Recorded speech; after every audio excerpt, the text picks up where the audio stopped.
बहुत important question पूछना चाह रहा हूं, इसको बड़े ध्यान से मेरे इस बात को आंसर दीजिएगा। मैंने आपसे ये कहा, आपको कैसे पता चलेगा कि किस फ्रेगमेंट में आपकी जीन है?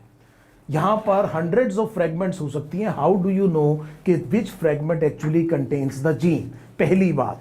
दूसरी बात यह है कि मान लीजिए मैंने आपको वो फ्रेगमेंट दे दी, सपोज कीजिए ये प्रॉब्लम मैंने आपकी पूरी कर दी। मैंने आपसे कहा कि बेटे इस फ्रेगमेंट में जीन है और ये फ्रेगमेंट मैंने आपको दे दी। आपने इस फ्रेगमेंट को प्लास्मिड में इनकॉर्पोरेट करके रिकॉम्बिनेंट डीएनए बना लिया। आप सबने बायोटेक्नोलॉजी पढ़ी हुई है, इसीलिए मैं लिबर्टी ले रहा हूं, थोड़ा सा क्वेश्चन पहले ही पूछ रहा हूं, फिर ध्यान से सुनिए। किस फ्रेगमेंट में जीन है वो मैंने दे दिया और उसके बाद में आपने उसे प्लास्मिड में इनकॉर्पोरेट भी करके रिकॉम्बिनेंट डीएनए बना दिया। उस रिकॉम्बिनेंट डीएनए को आपने होस्ट बैक्टीरियल सेल में भी पहुंचा दिया। इतना काम भी हो गया, आपने सेलेक्ट भी कर लिया उस होस्ट बैक्टीरियल सेल को जिसमें रिकॉम्बिनेंट डीएनए है। आपने उसे क्लोन किया, कल्चर किया, आपकी जीन की बहुत सारी कॉपीज बनती चली गई, लेकिन लास्ट में आपको आपका प्रोडक्ट नहीं मिला। ऐसा क्यों हो सकता है?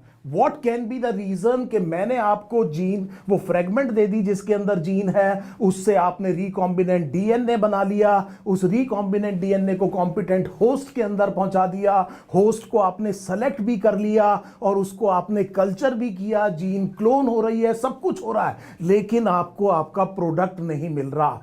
What can be the problem?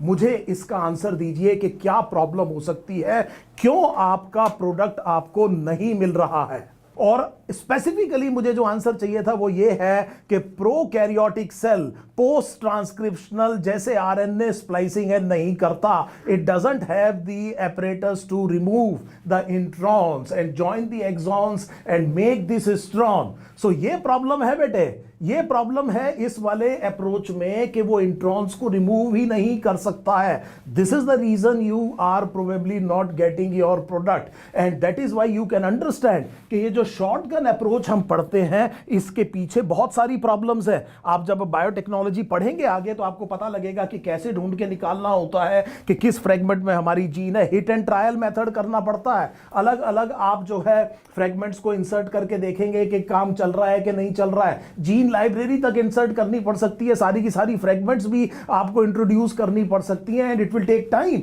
And it will increase cost. इसीलिए शुरू में जो रिकॉम्बिनेंट प्रोडक्ट्स आते थे काफी महंगे आते थे। लेकिन उसके बाद एक और प्रॉब्लम है, हाउ टू रिमूव इंट्रॉन्स। ये अभी हम हायर क्लास के लिए छोड़ते हैं, लेकिन आपको यह समझ में आ गया कि हम जिस चीज को पढ़ रहे हैं वो बहुत एलिमेंट्री टेक्निक है। How to obtain a copy of gene from donor DNA. उसमें हमने शॉटगन अप्रोच, रेस्ट्रिक्शन एंडोन्यूक्लियस की बात करी और हमने ये कहा कि इसमें प्रॉब्लम है और इन प्रॉब्लम्स को अब हम ये मान के चलेंगे कि हमने सॉल्व कर लिया, हमें फ्रेगमेंट भी मिलेगा, हमने किसी तरह से इंट्रॉन्स भी हटा दिए हैं, क्योंकि यही वो चीज है जिसको हमें इस्तेमाल करना है। ये बिगनर सबसे पहले हम बायोटेक्नोलॉजी पढ़ रहे हैं और बिगनर्स अप्रोच है। I hope this is now absolutely clear.